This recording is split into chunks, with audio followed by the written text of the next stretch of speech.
All right, here we go. So video number 2 on this new YouTube channel. No expert YouTuber, just having some fun, showing some cool stuff. If you haven't seen the other video, I did a video on some cool garage build ideas for this garage and then an attached garage if you want to go check that out.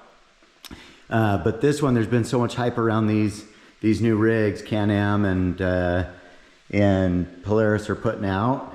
I ordered this one a few months ago, maybe 4 months ago, and it came in a couple months ago. And just thought I would show you some of the build aspects of what I've done. Not a ton of stuff, but a few upgrades that might be fun. In case it's of value, I'm coming from, this is a 2012 Ranger Crew I bought new 11 years ago. It's lasted me that long. Primarily it's been a plow vehicle. We had a cabin up here in the Ogden Valley in Eden. And it's done its job, done a killer job, not had a ton of issues. Last year I went through the transmission, the transfer case, but otherwise it's been a champ and had a ton of fun in it. We've got 8 kids, so these 6-seaters are perfect for me. I've used the heck out of that dump bed over time. So it just came to the point where I was doing so much plowing and it was time to upgrade. So I've sold this one, need to deliver it this week to a buddy's ranch.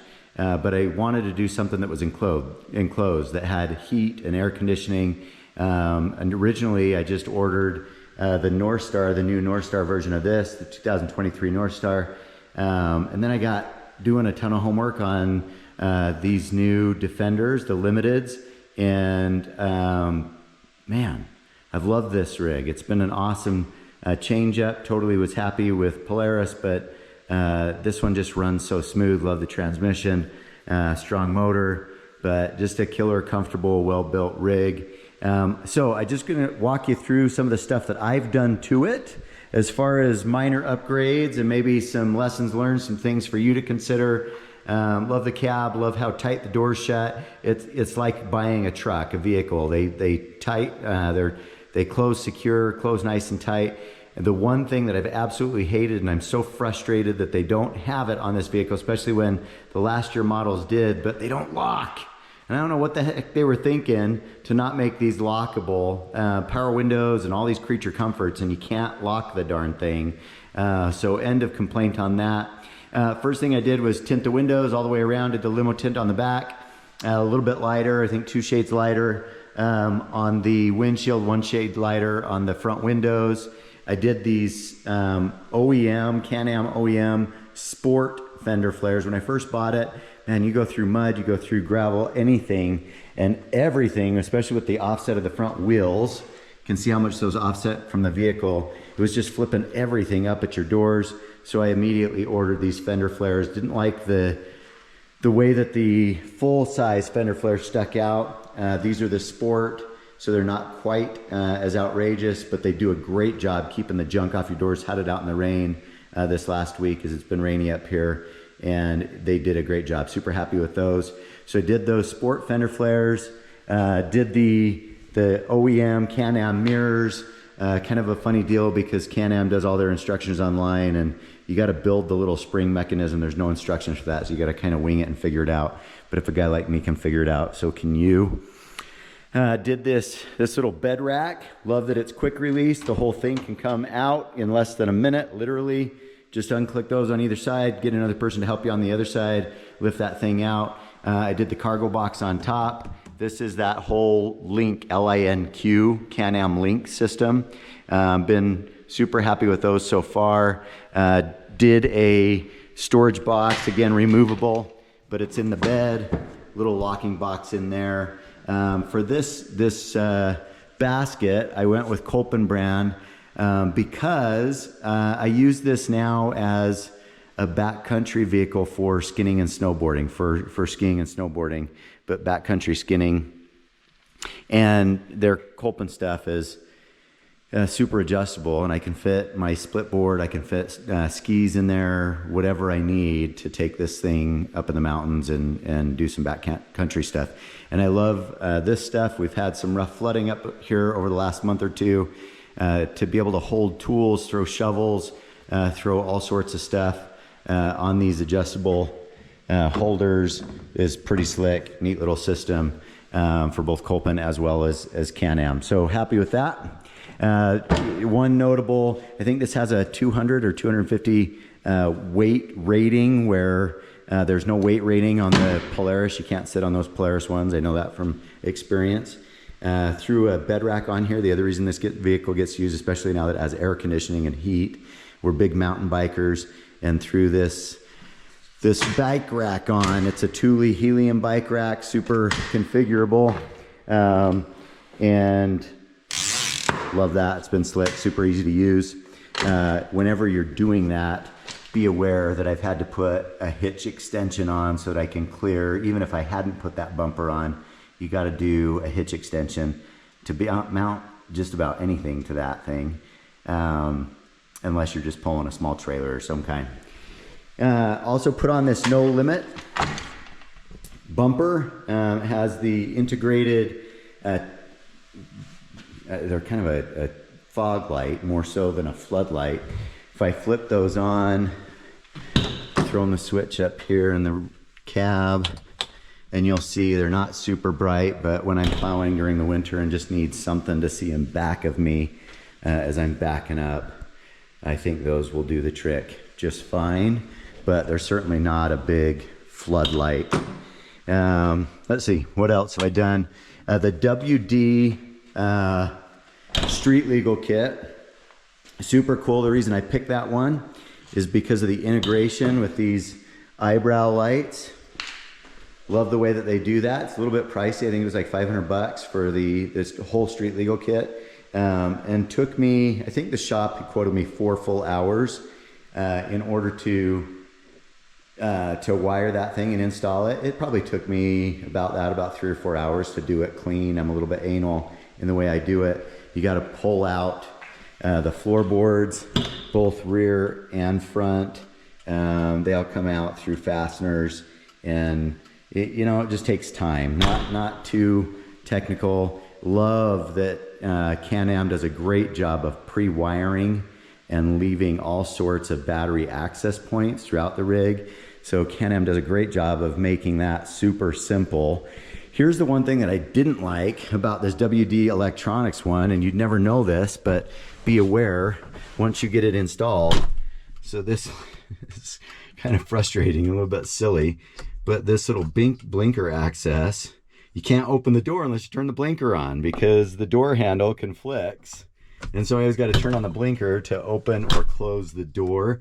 Otherwise, it's got maybe 1/8 or 1/4 of an inch, something like that, space-wise. So I've reached out to WD Electronics to see if they've got something shorter that I could throw on there. When I installed it, I put it as close as I could to that steering wheel head unit, and still a little bit of a pain in the butt. I've gotten in the habit so far of just turning the blinker on and off, but kind of silly. There's the horn right there on the front. So otherwise, totally integrated. Super happy with that whole setup. Let's see, I don't know that there's anything else. I went back and forth on the Desert Tan and this blue. I've got a Jeep build, a Jeep Gladiator build. That's I don't remember what they call it, that electric blue or whatever, and it's got the blacked out windows, black Rhino wheel set, and big 37s. You can see that in that other garage video. So I tried to kind of mimic that, but I sweated whether or not to go with the Desert Tan or to go with this blue, and I'm sure stoked with the blue, especially once you tint those windows. Really looks killer. Thrilled with the suspension in this. Riding on the road, super comfortable, super smooth. It's a little bit noisy, and especially compared to those Rangers, even cab noise is a little bit intense. But I love that it comes with, is it the 31s, the 30 or the 31s? I can't remember, but I feel like clearance-wise and tire-wise, it just sits right. Pretty happy with that being a stock wheel and tire setup. I think the only other thing that I've done here to maybe show you, go right back in the cab and we'll show you, put this on. This was a really easy install, but I put in a little Rockford Fosgate system. I say system, we're talking, I think I spent $300 or $400 total. but not a bad deal for a head unit that has, you know, Bluetooth, has Pandora, has all of that stuff, and then 2 little hood speakers. I don't have a sub or anything in here. A little bit tingy just because you don't have anything to carry the bass, but for what I'm doing in this, if I don't have earbuds in, that's kind of nice when I've got the kids in with me. But super thrilled about all of this storage in these things. It's probably one of the best parts about it. The in-cab storage has been awesome. I ordered some of that extra stuff, some of the under-seat storage. You got one there, you got one there. In fact, I do love too that you can turn on. Taking you all over the place here now, but let's just flip on that cab light. It'd be nice to install a second one in the rear. But this, the in-cab storage stuff, the under-seat storage is pretty handy, pretty slick. You've probably seen in plenty of other videos, but I love the little cargo box that actually pops out. Looks like we got plenty of beef jerky in there, but love that that can come out and go with you. Pretty slick. And lockable box on the other side over here. You can, and these little storage boxes you can pop out and put them under whatever seat. Kind of nice that this one too actually closes and is watertight. And then the one thing that was a nice little surprise, you might laugh at this in the video, but I thought it was pretty slick. I hadn't seen this in other videos when I was seeing the reviews, but a nice place to stash stuff, especially since it's not lockable and it's not an obvious spot for people to look. But throwing keys and stuff in that little compartment is slick. Also love that it does have full-size cup holders, that you're not wondering what the heck they did with cup holders. Heat and air conditioning works great. Windshield wiper works great. Does cycle all the way around. So I think that's about it. Pretty slick rig. If you're thinking about one, give that WD Electronics a good consideration. They're a great company, do some great stuff. Their instructions are easy to follow. But otherwise, other than just making it your own to do what you want it to do, gosh, these limiteds come fully loaded and they're about as close to a truck as you can get, I think. And so you don't have to do a lot of upgrading to it. So hope there was some value in there for you. Would love to hear what you guys decided on your purchases. Would love to even see some pics and things of your rigs. Always fun to see the way that people customize these and make them their own. Hope this was at least a little bit entertaining. Appreciate your patience and support, and we will see you next time. Thanks, bye.